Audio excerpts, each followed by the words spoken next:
एक छोटे से गांव में एक बुजुर्ग महिला, जिसे सभी प्यार से माँ कहते थे, अपने छोटे से घर में रहती थी। माँ के पास एक पुराना संदूक था जिसे उसने अपने जीवन की सभी महत्वपूर्ण चीज़ों से भरा हुआ था। यह संदूक उसकी सबसे बड़ी संपत्ति थी और वह इसे हमेशा अपने पास रखती थी। माँ की 4 औलादें थीं, 3 बेटे और 1 बेटी। सभी अपने अपने परिवारों के साथ दूर शहरों में रहते थे और शायद ही कभी माँ से मिलने आते थे। माँ ने अपने जीवन की सारी मेहनत और प्यार अपनी औलादों पर लुटा दिया था, लेकिन वे अब उनके लिए समय नहीं निकाल पाते थे। एक दिन माँ बहुत बीमार हो गई और उसने अपने बच्चों को बुलाने के लिए संदेश भेजा।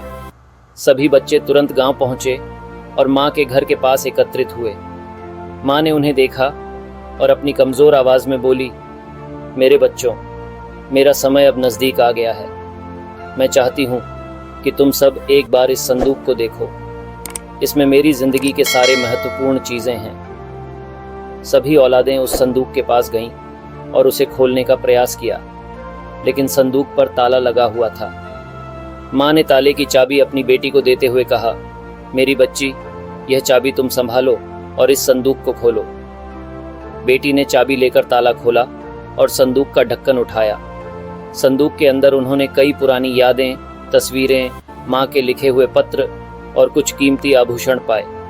लेकिन सबसे नीचे एक पत्र रखा था जिस पर लिखा था, मेरी आखिरी इच्छा। बेटी ने वह पत्र निकाला और पढ़ना शुरू किया।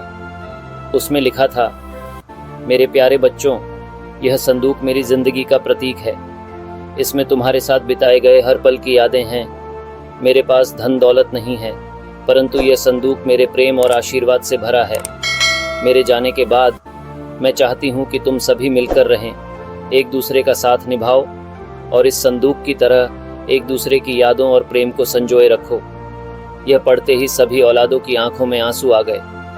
उन्होंने महसूस किया कि असली धन दौलत पैसा नहीं, बल्कि माँ का प्यार और उसकी दी हुई सीख है। माँ की मृत्यु के बाद सभी औलादें अपने वादे को निभाते हुए एक दूसरे के साथ मिलकर रहने लगे। माँ का संदूक उनके लिए प्रेरणा का स्रोत बन गया, जो उन्हें हमेशा अपने कर्तव्यों की याद दिलाता रहा। इस तरह माँ का संदूक लालची औलादों को सच्चे प्रेम और परिवार के महत्व का पाठ पढ़ा गया।